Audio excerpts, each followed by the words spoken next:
James is having soup and sandwich. I have tomatoes and shallots and stuff chopped up there.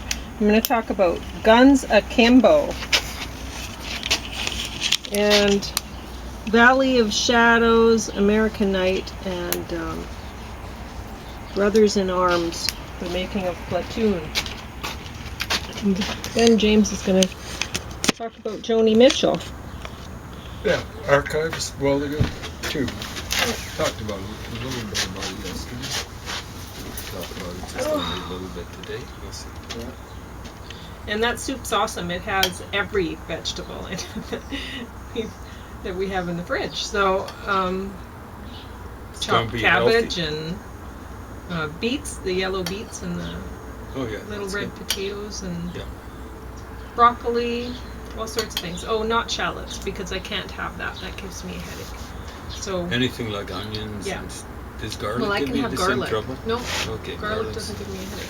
Well, garlic's the most important, I think, of all. It's apparently a vermifuge, and now I find a lot of spices will give me a headache too. So there's a lot of things that aren't so much fun for you anymore. Yeah, it's a big learning experience. I gotta figure out what all I can't eat, but yeah.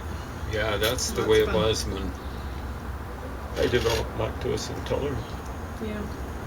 And I found I can eat unleavened bread, but it gives me the pain. Like I get the pain in my fingers and stuff from the wheat, right? I get the inflammation from the wheat, but I can't eat the yeasty bread, or then I get the headaches, so, as well as the pain. So, but I mean, really, I shouldn't have either, I suppose, because who wants more pain? But anyway. I suppose pain is a way of your body telling you something. You shouldn't have it, right? So, no, I shouldn't have it either. Anyway, Guns Akimbo. Great title. Yeah, this is a very different role for Daniel Radcliffe. I guess he's trying to really get away from the Harry Potter thing, that's right? who he is. He doesn't look like him on the back. He's doing such a great job. You know, it's like, what's his face? What's the guy who played Doogie Howser? He did the same sort of thing. He went really wild, right? And so then he got away from his typecast. So it's not just in music. Like Justin Bieber went out and committed some crimes and stuff like that, I think, to try and show he was more mature or whatever. Pretty sad when you gotta do that. Yeah, it's amazing. You even see, I mean, it might not have been the real thing, but you even see Daniel Radcliffe's penis in this. It might not have been the real thing. It might have just been. Who would have thought that he even had one? Harry But it Potter. was so funny because I mean, it's like this movie is basically a first-person shooter video game kind of setup, right? So it's kind of plays on the video game trope. Yeah, and although the movie isn't a video game, it's set up that way. So this guy, he's abducted, and some people, they have him under, and they drill through his hands and bolt these guns to his hands and nail his fingers to the guns, and he's totally connected the guns. The only thing he can really move is his trigger finger, right? And so he has two guns for hands, and so he wakes up that way, and he has no pants on. He was wearing his underwear and his house coat and his slippers when he was abducted, so that's how he wakes up. And with these guns on his hands. How does he put his pants on? Exactly. Okay. So, and they phone him and they say, you have, the game has started kind of thing, and either you kill this person or she kills you. And so, get going kind of thing. And he has to pee, and it's like, how can you pee with two guns for hands, right? And he's like, really careful. Exactly. He's like, just make sure you don't shoot your penis off. Yeah. He doesn't say penis, but So it was funny, right? And there were a lot of things that were funny. He managed to convince a homeless person to help him put pants on. Oh my God. And the homeless person helped feed him, and he was like eating an old hot dog off the ground because I mean, has guns for hands. It's hard for him to hold on to a hot dog. And anyway, so there's a lot of things that are funny in this movie, but there's so much violence. It's extreme violence, right? I mean, these people are shooting things up. This is like total mayhem. And I heard a lot of sound effects, like bump, thump, crash, bang. There's the same so sort much of thing. shooting and damage. It's like 13th Street the last 4 days for me. But I'll get to that. Oh, anyway. If we have enough time. Yeah, this movie's awesome. It's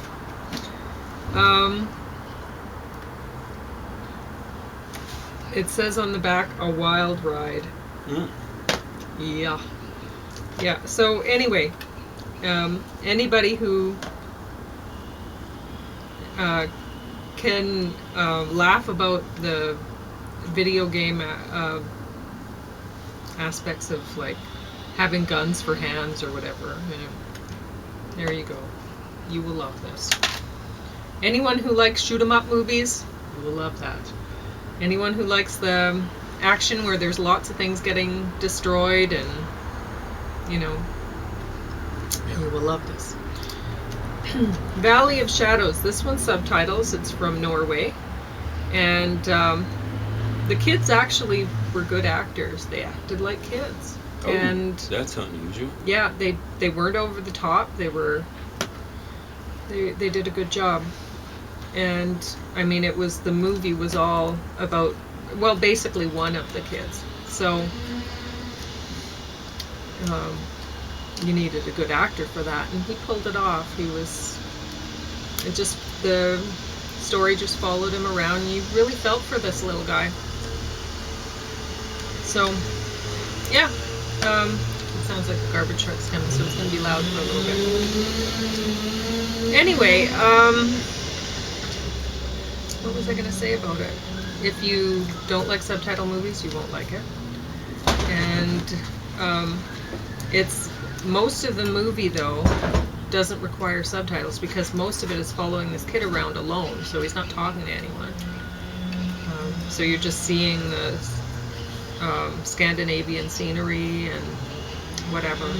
But there's some dark stuff in here also with like animal, sheep mutilation or whatever. It's not really, and you don't know what's doing it.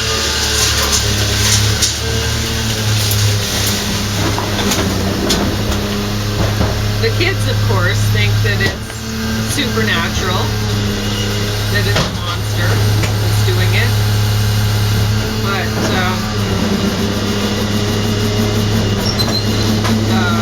the police don't. So, anyway, I thought it was decent. It's not like the other movies I was watching.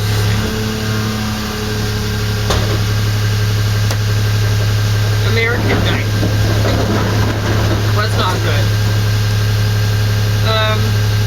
I don't know where it was made, but it seems to me like it doesn't seem to be an American-made film. It seemed like something that people were making to seem like it was an American film, but it wasn't. I think it's Canadian. No, I don't know where it's made. Honestly, I have no idea. But it just played on the tropes of American violence and whatever and all that. But anyway, it's about a guy who's a leader of a crime syndicate, and he loves art. He loves doing art, and he loves art. Yeah, and his father tried to, and other people had tried to talk him out of it. But the story, it really, doesn't weave together very well. So they were trying for something. It was too long. Let's see, how long was it? 124 minutes. So if you're going somewhere with that, you can get away with it. But if the story's too confused or whatever, it just makes it more unbearable for the watcher, for the viewer. Brother in Arms, The Making of Platoon, a documentary. Oh, God. This was so boring, neither James nor I could watch it. It was that dull. And it's one of the few things we'll review that we haven't watched all the way through. yeah. Or So listened the to only all of thing it. that I can say about this is I hadn't realized that these people, Johnny Depp, Charlie Sheen, Willem Dafoe, and Kevin Dillon, were in Platoon. I can remember Charlie Sheen. Sorry. Okay. But I can't remember Johnny Depp. Apparently he just had a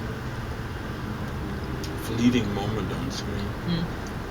So, anyway. I can remember Willem Dafoe being. Yeah? I don't remember anything about Platoon. Well, I suppose besides the fact that it was a boring war movie that I didn't want to watch. So, It was supposed I'm to not be the best person to review this. It was supposed to be a realistic take on Vietnam. Yeah, well, that's what they were saying in this, is that it was a low-budget, independent film cast with young, unknown actors. Won 4 Academy Awards. It says that on the back. It said it in the show, too. I was wondering they didn't feature Tom Berenger. I think he was Oh, was he in it? in it, but I think he had kind of like a, if not the starring role. Well, I don't know. How can it be a low-budget film if it's, like, set overseas? That would be, like, high budget, wouldn't it? Filming everyone overseas. Maybe it wasn't filmed overseas. I don't know, where was it filmed in? I don't know. Philippines, maybe. Anyway, whatever.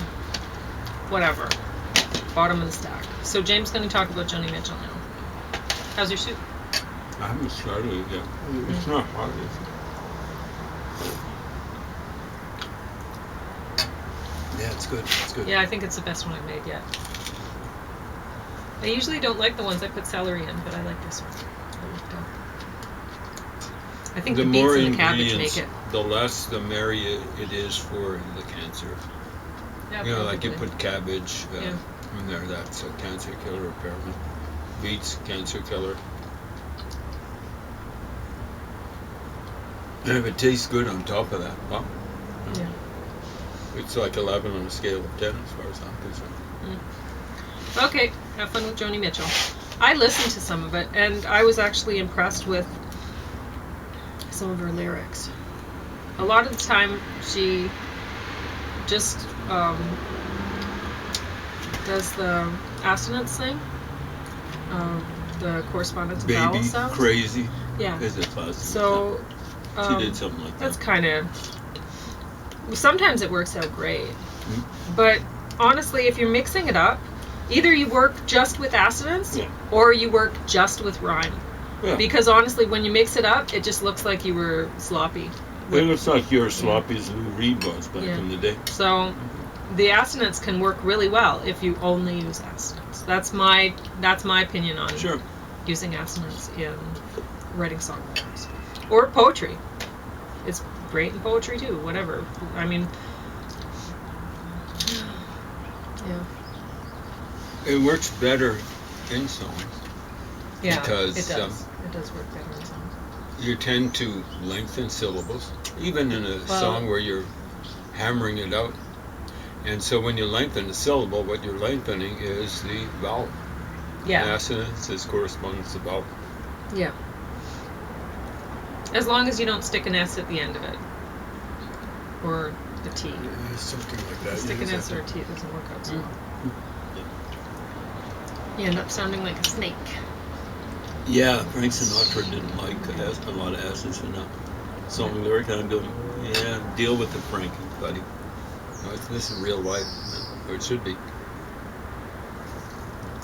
But yeah, usually you can just slough over that and just, with context, people will figure out what it is anyway. A lot of people do that. They just drop it. But anyway, I did notice that, and I was impressed with some of her lyrics.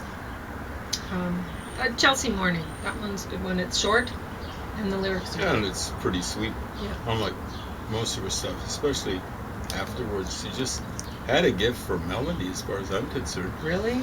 Yeah. I don't like hers. I don't like the music at all. Well, she had a gift for melody, but she just, catchy sorts of things, and she just let it go to waste.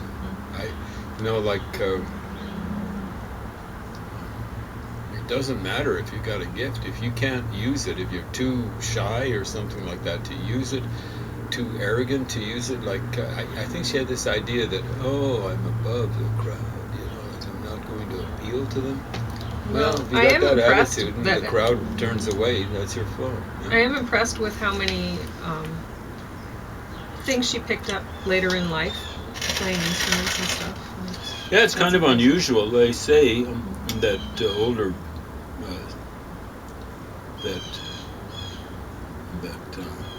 only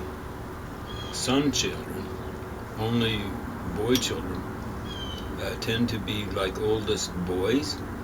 And oldest boys, according to the one study I've run across, are supposed to be far less flexible when it comes to picking things up, when it comes to picking up different skills.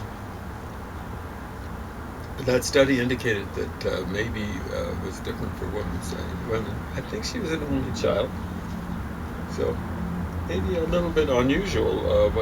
She picked up auto harp, piano, I think. I don't know if she had any piano instruction. I think she just taught herself guitar.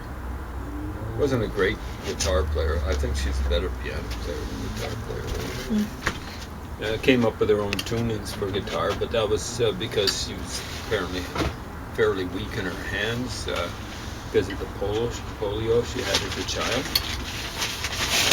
Just because a person works around something doesn't make them phenomenal. I work around having 5 fractured vertebrae, but I'm not a world-class athlete. I'm not even an athlete anymore. Boy, is a noisy morning. And she's a pretty good singer. She never learned, really, from what I can tell, to sing harmony. And what the heck? She learned how to write poetry, basically on her own, like lyrics that can stand alone as poetry. She kind of learned composition. She messed around with jazz enough so that she could put out an album with Charlie Mingus. What she didn't realize, I think she was going, I'm Charlie Mingus's what? No. I think she thought of herself as a great vocal improvisational stylist. Her vocals are awful. When she gravitated into that jazz sort of thing, garbage. And I don't think she had enough skill really at piano and guitar, especially auto harp or whatever, to really improvise in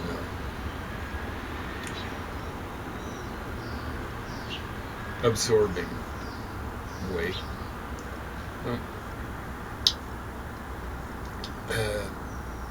I got why did Mingus hang with her? If you read Chuck Berry's, and semi-recommended, Chuck Berry's autobiography, you'll find out that 2 women figure kind of like importantly in his life. That crowd's 2. They're both blonde. You look at Peggy Lipton had a thing about Paul McCartney, and Quincy Jones had a thing about Paul McCartney. Once said, he was such a bad bassist, and I'm going, yeah, buddy, there's something wrong with your judgment there. Why? Oh, see, he married Peggy Lipton. They're daughter actually was on The Office for a while. And why would Quincy Jones have gravitated? Well, good looking, but there's the blonde. Blonde, Sammy Davis Jr. married a Swedish woman. It's like, I'm afraid for a lot of African Americans, a blonde, marrying a blonde is kind of, or having like a partner that's a blonde, is, hopefully it's a pass sort of thing. It was kind of like a sign of distinction, or something like that. And I'm afraid Joni Mitchell was kind of like Charlie Mingus's blonde in the late 70s, and she didn't realize it. It's how she was relatively young, I guess. I don't know. Anyway, that having been said, if you're into Joni Mitchell, like I kind of am, this stuff that she was putting out in the late 60s, early 70s was stuff my older brother was collecting. He was collecting, he's in a Leonard Cohen, and a pretty serious guy, probably still is to a certain extent. So my brother ended up being a English major, or like right from the start. I ended up being an English major, but it was like I was gravitating towards a lot. Originally, I was semi-intent on being a geography major, but like I could have been a Kines major, or phys ed, as they used to call it. There was a variety of different things I could have done. I eventually settled on being, for my bachelor's degree, an English major.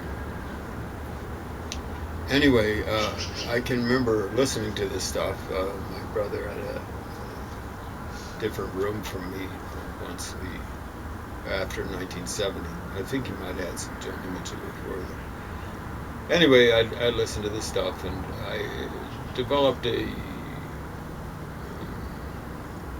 admiration for some of her songs, but like it was a little bit hard getting through an album, especially a first album, Songs for a Seagull or something like that. Or Song for a Seagull. It was samey and sprawling and stuff like that. There were some good things on it. I think Night in the City was on that one. But yeah. So always there was, even on her, the one that critics tend to rave the most about, Blue, there's stuff that sprawls on that album, in particular some of the Pat Gang pieces.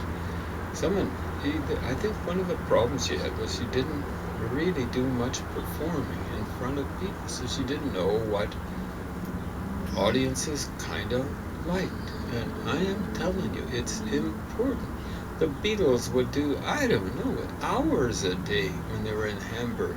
I don't know if it was quite 8 hours a day, but in front of an audience. And what were the Germans saying? Mach schau! Mach schau! Make a show! Make a show! Pretty bad translation, but something like that. Like the sailors and all this sort of stuff from all over the world. It wasn't just Germans that were there, but the Germans were yelling Mach schau, but presumably there were sailors from all over the world. They were in the Reeperbahn, which is the roper kind of like street or something like that. But it was, like the red light district for Hamburg might still be. And people were there sailors particularly, boring on the ocean. And then they land and they want a little bit of a Sure. show. Yeah. So John Lennon would come out with a toilet seat or collar around his neck, apparently, and they'd be stirring things up. They'd be giving a Nazi salute, which is probably illegal, to the audience, and like cussing them out, whatever, and you watch them at their best when they're young pups and still working together. Well, even when they've been away from it for about 3 years, when they're on the roof doing Get Back, you look at them and they're making show. They're making show. Um, what can I say? So, like I think a lot out of it, seeing what she was doing, her demo tapes, how she sounded live, this sort of stuff is absolute revelation. Hearing her chatter, and there's a lot of it, in between songs. She sounds a lot more, a lot less, I can almost say rebarbative than she comes across. She seems like kind of like off-putting, I should say, off-putting in her songs, the way she sings and stuff like that. So, yeah, maybe a little bit too much giggling, actually, weird, nervous giggling in a lot of her in-between song chatter. Anyway, I wouldn't recommend buying it. It's probably hugely expensive. Yeah, it probably is. Get it out in the library if you're the least bit interested in Joni Mitchell. I consider her important. There are very few people who've actually turned lyrics out in the rock and roll pop vein, starting with Bob Dylan. And the weird thing is, like John Lennon didn't quite make it. He wasn't consistent enough. I can't think of anyone from England who's like in my top roughly 10, maybe half a dozen. So the United States churned out up until, well, 4 of them, like Bob Dylan, Paul Simon, borderline, Tom Waits, and Beck Hansen, I think is his full name. Canada churned out 2, punching way above its Joni Mitchell and Leonard Cohen, way above its population base. England, I can't think of one. It's stunning, because England, I think, used to have like 2-3 times, Great Britain, 2-3 times Canada's population. It's maybe 50% higher now. And the United States has like 10 times the or it used to 10 times the population of Canada. That should, to keep the same population rate, the United States would have, instead of producing 4, would have had to produce 20 to keep up with Canada. That's the way it goes. So Canada, of course, benefits because, like the United States, they let a lot of Jews in. And the Jews have, like there's the promise to Abraham. It says in the Bible, through you, all the nations of the world will be blessed. And actually, some of his descendants were pretty bad to the Canaanites and stuff like that. The story goes that they basically killed off all of them except the people of Gibeon or something like that, and made them the slaves. But in the long run, the last 2,000 years, they've been the most enlightened nationality of them all. Once they had to give up. Well, on average, I mean, there's a lot of fundamentalists out there. There's some in the Jewish tradition. Fundamentalists are a problem anyway. Fundamentalist Hindu, problem. Fundamentalist commie. The big trouble is all commies are fundamentalists. Fundamentalist Nazis, all Nazis are fundamentalists. The trouble with Islam is about, depending where you're at, it's about 30% fundamentalist. I mean, really hardcore fundamentalist in Indonesia. 50% in Nigeria. 70%